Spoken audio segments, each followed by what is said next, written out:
Agora sim, vamos ver o resumo da entrevista que o Bolsonaro deu para a CNN, as principais partes, e dentro dessas partes, o Bolsonaro falou sobre a questão da deportação, que agora está no auge, né, já que o governo resolveu se revoltar com a questão dos brasileiros virem dos Estados Unidos algemados, mas que eu me lembro, Trump falou que os primeiros deportados seriam as pessoas que cometeram um crime no país. É isso que ele está trabalhando agora, né, prendendo as pessoas que cometem crimes. Mas isso acontecia no governo Biden, no Obama, todo mundo via algemado e ninguém falava nada. Mas agora o problema são as algemas. Interessante, não é? Como o governo muda. Ai, não estou preocupado, agora sim estou preocupado. Enfim. Bolsonaro também falou nessa entrevista sobre o pé de meia, a questão do impeachment do Lula, que eu acho que não vai dar em nada, e também comentou sobre o apoio dele aos novos presidentes da Câmara e Senado, que a gente vai entender o porquê que ele está apoiando essas pessoas. Mas antes, para você que não me conhece, eu sou Viviane Andrade, nesse canal a gente fala sobre tudo, ou pelo menos quase tudo. No final desse vídeo que o Bolsonaro vai comentar, eu quero ler uma matéria sobre o Alcolumbre, porque eu acho importante que todo mundo está se perguntando, mas por que diabos o Bolsonaro está apoiando esse cara? E a gente vai tentar entender nesse vídeo. Mas primeiro, vamos ouvir o homem falar. No discurso dele, nos decretos que ele já assinou, E aqui ela tá falando do Trump, tá bom? ele tem uma agenda muito forte em relação à deportação em massa de imigrantes ilegais. E a gente sabe que tem cerca de 230 mil brasileiros indocumentados nos Estados Unidos. Eu queria te ouvir sobre essa preocupação com as famílias desses brasileiros, com esses brasileiros. Qual que é o posicionamento do senhor? Lá é a casa dele, como aqui é a nossa. Quem não está de forma legal tem que buscar uma maneira de se legalizar. Não são apenas brasileiros, se calcula um pouco mais de 10 milhões de ilegais lá. Uma parte disso foi gente que não tinha qualquer qualificação para ir para lá. Empurraram para lá muito tipo de gente que frequentava até presídios em outros países. Então ele está fazendo a coisa certa, foi compromisso de campanha, ele já começou a fazer esse trabalho lá. Você pode ver o Brasil. Se você ver a nossa lei de imigração, eu acho que é 16, 17, é uma coisa que cai para trás. Se chegar um navio num porto de Santos, com 2 mil estrangeiros ali dentro, que seja de onde for, ele passa a ter direito mais do que nós brasileiros. Não pode ser assim. No meu governo, eu não aceitei aqui certas... Ou melhor, não aceitei ninguém vir para cá, a não ser um pouco mais de 200 afegãos, que eram cristãos, a pedido de lideranças evangélicas e do judiciário também. Trouxeram esse pessoal para cá. Mais ninguém além disso. São costumes diferentes. São pessoas que não agem conforme a gente age. É pessoas que é comum se casar com uma menina de 12 anos de idade. Você não pode admitir isso. Isso está na nossa lei. Que você tem que respeitar e reconhecer as origens dessas pessoas, a sua cultura, a sua formação. Isso não pode acontecer. Agora, se você olhar o que está acontecendo com muitos países da Europa, você cai para trás. Estão perdendo a sua identidade. Alguns achavam que essas pessoas iam chegar lá e ser grato àquele país, muito pelo contrário. Estão com uma agenda própria, cuidando de si e trabalhando para que esse novo pedaço de terra seja semelhante ao que eles ocupavam anteriormente. Então, a Trump não mentiu e está fazendo a coisa certa. Nós não temos esse problema aqui. E eu acho que ele está fazendo o que prometeu e no lugar dele faria a mesma coisa. Sabe o que é interessante sobre essa questão da imigração? Porque quando as pessoas são a favor da imigração desenfreada, como está acontecendo na Europa, e ainda bem que estamos parando com isso, é que as pessoas têm dificuldade de entender. Seria muito lindo se fosse simples assim. Ah, as pessoas podem ir para qualquer lugar à vontade, não sei o quê. Só que imagine, são 10 milhões, ele falou, são 10 milhões de pessoas ilegais no país, de todos os lugares do mundo. Como um país sustenta tudo isso? Imagine todo mundo ir para um lugar só. A gente tem que pensar em questão de moradia, em questão de trabalho, em questão de como que essas pessoas vão viver? Vão ficar na rua? Por exemplo, só para vocês entenderem, né? Austrália, né? Porque eu entendo um pouco da Austrália. Tinha muito estudante optando para ir para a Austrália. O que aconteceu? O boom imobiliário. Tinha tanta gente na Austrália, tantos estudantes ou trabalhadores de outros países dentro da Austrália, que não tinha mais apartamento para alugar. O que aconteceu? O preço subiu, assim, muito. Aí eles tiveram que limitar a entrada dessas pessoas ou diminuir um pouco mais essas pessoas para que o boom imobiliário diminuísse. Tá entendendo que influencia em tudo, no consumo. Precisa ter mais comida, precisa ter mais lugar para morar. Não é só trazer a pessoa para cá. E essas pessoas que não falam a língua vão trabalhar como? Vão ser sustentadas pelo governo? Imagine esse tanto de pessoa, imagine se o pessoal da Colômbia, Venezuela ou Bolívia, acontece alguma coisa por esse lado de lá, né, que já está acontecendo na Venezuela e Colômbia, e todo mundo resolve ir para o Brasil. É porque o Brasil é ruim, né? Por isso que eles preferem os Estados Unidos. Mas se eles decidissem ir para o Brasil, como que ia sustentar essas pessoas? E olha que eles falam espanhol. Ainda dá para dar um entender. Mas essas pessoas chegam lá sem trabalho, sem nada, vão ficar onde? Aí o governo tem que dar ajuda. Ajuda com que dinheiro? Que eles não conseguem ajudar os próprios brasileiros. São questões delicadas, não tem como a gente pensar nessa questão, ele está sendo injusto. Não está sendo injusto. Todo mundo quer o seu país crescendo e que seja o melhor do mundo. Todo mundo tem que querer que o seu país cresça economicamente. E aí você vai pegando as pessoas corretas, ajudando também. Não significa que o Trump não vai dar asilo, mas por enquanto está tão absurda a questão da imigração que ele prefere não ajudar ninguém, colocar as pessoas ilegais para fora, bloquear tudo, porque ele barrou também, ele parou de aceitar os pedidos de asilo, né? Porque você precisa controlar primeiro, você precisa limpar, que é controlar no sentido de tirar o pessoal da imigração ilegal, e aí depois você começa a controlar o negócio de novo e aceitar asilo e aí ajudar as pessoas conforme for abrindo espaço, porque agora tá tão lotado o negócio que você não tem como ajudar as pessoas que realmente necessitam, sabe? Essa questão de imigração é muito complicada e o pessoal não quer entender, mas enfim. Eles serem brasileiros, né? Mas enfim, acho que... É regra do jogo, é a casa dele, ele faz as regras. Soberania, É né? a mesma coisa você, o que tu acha do MSC que invadiu uma fazenda? É permanecer lá dentro ou não? Eles estão atrás de oportunidade, não tinham onde plantar. E o dono da fazenda, como é que fica? Então tem que ser dessa maneira, pô. Quem quer ir para lá, busque uma maneira legal de ir para lá, como temos muitos brasileiros de forma legal. Ó. E eu conversando com esses brasileiros lá atrás, eles eram também favoráveis a não deixar aquela fronteira aberta, em especial que o Biden deixou com o México. Olha, eu apurei e publiquei na CNN um movimento, né, que começou de aliados do senhor para pedir junto ao governo Trump algum tipo de resposta e para caçar o visto do ministro Alexandre de Moraes, o visto americano dele, de familiares dele. Queria saber qual a sua avaliação sobre essa medida. Como eu tenho uma passagem com o presidente, eu não vou dar palpite nem sugestão para o governo Trump. A decisão é dele. Tem parlamentares lá, sei disso, um pouco mais de 20 estiveram presentes agora, tratando desse assunto. Mas o americano, ele é muito rígido com quem viola direitos humanos. Se eu pegar você agora aqui, levar para um canto, deixar algumas horas confinada, isso é tortura. Quando você vê pessoas condenadas a 17 anos de cadeia, porque estavam com uma camisa verde e amarela e uma Bíblia embaixo do braço, isso é tortura. E muita coisa que já aconteceu lá é semelhante aqui. O próprio 6 de janeiro, o Capitólio, o nosso 8 de janeiro aqui. Lá no primeiro dia, um dos decretos foi lixar em torno de 1.500 pessoas. Aqui eu espero que não precise chegar um presidente de direita para fazer isso, que o Congresso resolva esse problema agora. Então, quem viola direitos humanos, até perguntaria, né? Houve alguma tentativa armada de mudar o Estado Democrático de Direito no Brasil? Não houve. E foram condenados por isso. Houve excesso aqui? Uma parte depredou, se bem que tudo foi depredado antes do pessoal chegar lá. Parte das pessoas também entraram. Não houve individualização da pena. É justo, nós estamos vendo o jogo de futebol aqui. Palmeiras e Corinthians. Tem um quebra-pau do lado de lá, na arquibancada. E gente ferida. É justo o estádio todo ser punido por causa daquilo? É justo o que está acontecendo? E nós sabemos, né? Na verdade, o que é isso? É uma maneira de buscar eliminar a direita no Brasil. E você vê alguns por aí, importantes, pessoas importantes, né, de outro poder, falando abertamente, nós derrotamos o bolsonarismo.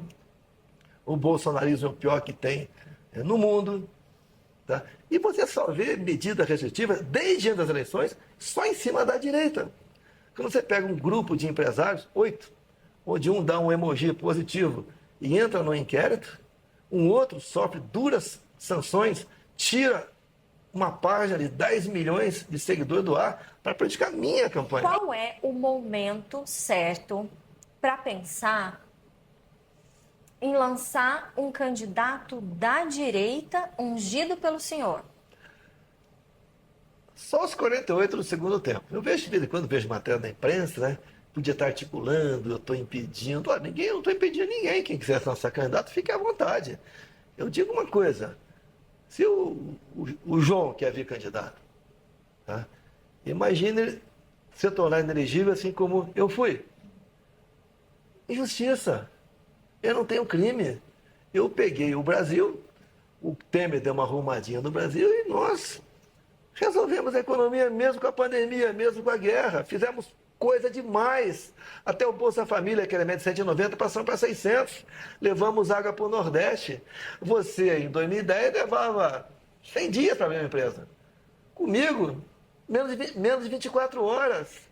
Nós criamos o Pix, deu-se clima toda. Foi no meu governo o Pix, depois do auxílio emergencial. Você não viu o caos do nosso governo, apesar da política do fica em casa, a economia te vê depois. Foi um bom governo ou foi? Você nunca viu um time de ministros como o meu. O senhor tem muito esse ponto, né? Só que na eleição passada, o povo escolheu Lula, né? Ou não? Olha, eu ando pelo Brasil, o povo me ama. Nem durante a campanha não arrastava ninguém por aí. Houve uma campanha enorme contra mim. Por exemplo, TSE botou o dedo na balança. Eu não podia falar que o Lula defendia aborto. Eu não podia mostrar o Lula lá na comunidade do Rio de Janeiro, ao lado de líderes comunitários, que só foram eleitos graças à bênção do tráfico. Eu não podia falar do Lula que o cara roubava celular para tomar uma cervejinha. Eu não podia botar o Lula ao lado de Ortega, ou de Fidel Castro lá atrás, ou de Maduro agora. Eu não pude mostrar a imagem minha no enterro da Rainha Elizabeth. Eu não pude mostrar as imagens do 7 de setembro. O TSE fez uma campanha massiva para jovem tirar título de eleitor. Essa faixa etária, 3/4 votam no PT. Foram 4 milhões de jovens que tiraram o título. Eu, na reta final, tiraram de mim 1,5 milhão de inserções mentirosas, me acusaram até de pedófilo. Não pintou um clima, né, da história. Eu estava com 30 seguranças de assíduo e motociclista. Pintou um clima, eu sempre usei esse tema aqui. Pintou um clima, eu vou lá conversar. Não vou nem entrar nessa história. Deixa eu te perguntar uma coisa. Ontem teve uma decisão.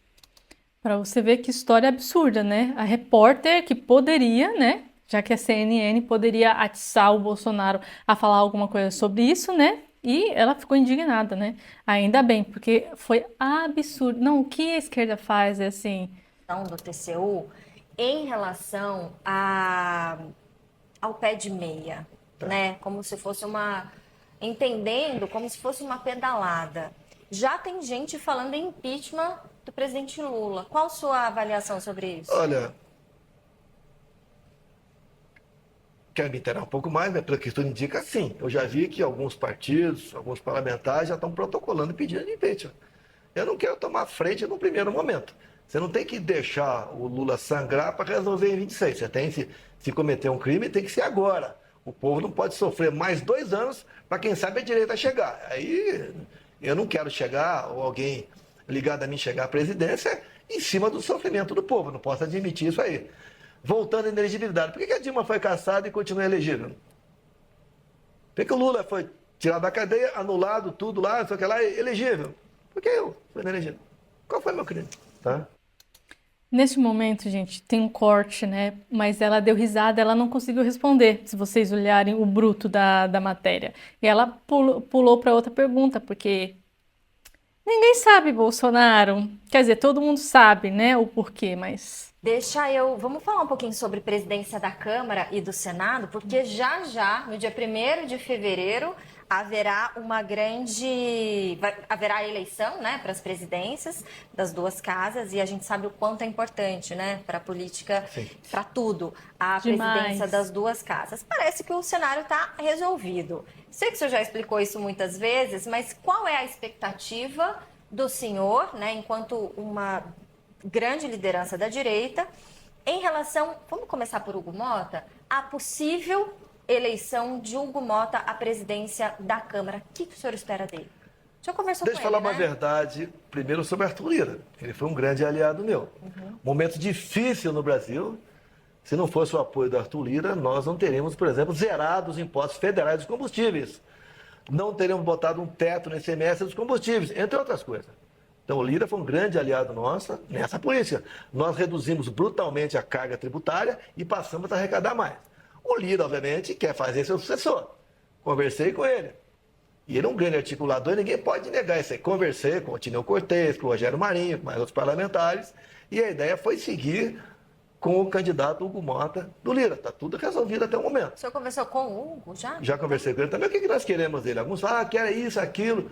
Querem Nós anistia. queremos que, se chegar um pedido de urgência para anistia, que ele bote em votação e, uma vez aprovado, bote em pauta. Só isso. Siga o regimento. Isso foi ele topou. acertado com os dois. Tá. Lá no Senado, está decidida a eleição do Alcolumbre. Sim. Ah, eu sou apaixonado pelo Alcolumbre. Não, sou apaixonado por ele. Tenho um relacionamento com ele. Ah, tal pessoa é melhor. Pode até ser. Mas está decidida a eleição lá. E o que acontece? Nós tivemos candidato em 23. Perdemos. Rogério Marinho. Então, não temos nenhuma comissão, não podemos convocar nenhum ministro, nada, e não temos mesa. Se nós repetirmos aqui essa tentativa, vão ficar mais 2 anos como zumbis dentro da Câmara. E mais ainda, quando você não pega um cargo na mesa, né, uma vice-presidência, secretaria, outro partido vai pegar, vai se fortalecer contra a gente. Do Senado, o senhor espera o quê? A mesma coisa da Câmara, junto ao Davi Alcolumbre. Botar pautas em votação.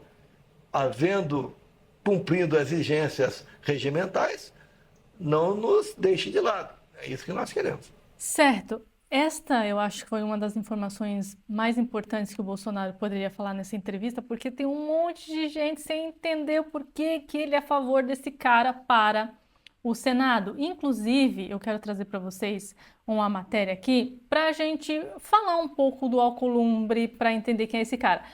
Boa coisa, talvez ele não seja, galera. Mas assim, não governar também é pior. Então, eu não tenho muita opinião sobre isso, queria até que vocês deixassem nos comentários, porque esse negócio de política é difícil. É muito difícil e, assim, se a gente não tá lá dentro, como eles estão, para saber qual é o movimento correto de fazer, lógico que às vezes tem uma manobra que a gente pensa que vai dar certo e não vai, e eu espero. Eu não confio muito nesses caras, não. Mas eu espero que o que foi acordado entre eles, por exemplo, Bolsonaro falou que espera que ele vote, coloque as pautas da direita para serem votadas, principalmente a pauta da anistia. Se vai fazer, meus amigos, é outra coisa. Aqui, por exemplo, né, da matéria do Brasil Paralelo. Alcolumbre mantém favoritismo no Senado, apesar de citado na Operação Overclean.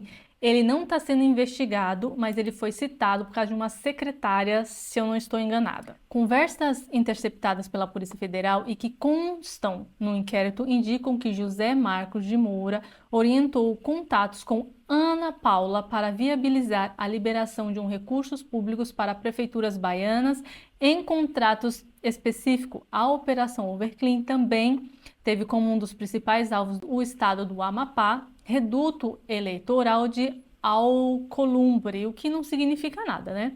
Ampliando as especulações sobre o seu possível envolvimento no esquema. Até o momento, Davi Alcolumbre não se manifestou publicamente sobre o inquérito e nem vai, porque afinal de contas, ele precisa estar assim, não está acontecendo nada, fingir que não está acontecendo nada por causa das eleições. Mas, porque se acontecer alguma coisa, eu digo, um bafão muito grande, talvez seja muito feio eles aceitarem ele na presidência, né? Davi Alcolumbre desponta como favorito, contando com o apoio de partidos como PP, Republicanos, PSB, PDT, PT e o seu próprio partido União Brasil. Tá vendo? Não tem o PL aqui, tá? Mas, não tem o PL, mas, como as pessoas dizem, né? Eles vão fazer o quê? Vão votar a favor do cara, deixar o cara lá, por causa disso que o Bolsonaro falou.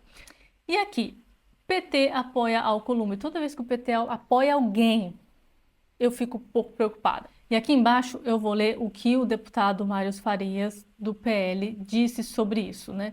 Todos sabemos que o atual arranjo para as eleições da presidência no Senado é uma necessidade pela completa falta de votos para elegermos alguém 100% nosso. Ou seja, é melhor a gente apoiar alguém que a gente fez um acordo do que não ter absolutamente nada. Toda essa conversa de que Bolsonaro está obrigando a apoiar o Alcolumbre é coisa de canalha que sabe muito bem que não se trata de apoio, mas de um acordo necessário para termos algumas comissões, para ter alguma chance de trabalhar. Ninguém espera que por causa deste acordo o Alcolumbre vire um santo por causa disso. E comece a mudar o Brasil. Não, não é isso que ele vai fazer. Eu só espero que ele não ferre mais à direita. Mas e aí, galera? O que é que vocês acham? Acha que tá certo o Bolsonaro apoiar de certa forma o Alcolumbre? Esse cara vai mais ajudar do que atrapalhar ou vai atrapalhar mais que ajudar? Eu definitivamente não sei. Eu espero que eles simplesmente cumpram esse acordo. Não sei se vai mudar alguma coisa, mas toda vez que esses caras estão na presidência, eles querem colocar o seu aliado no poder e seguir nessa sequência. Então, se ele não fizer isso, talvez ele não consiga, né, nas próximas eleições, apoiar um candidato que ele quer colocar lá. Enfim, o que vocês acham? Deixa aqui nos comentários. Então é isso. Espero ter informado vocês um pouco mais. Um beijo, até a próxima e tchau!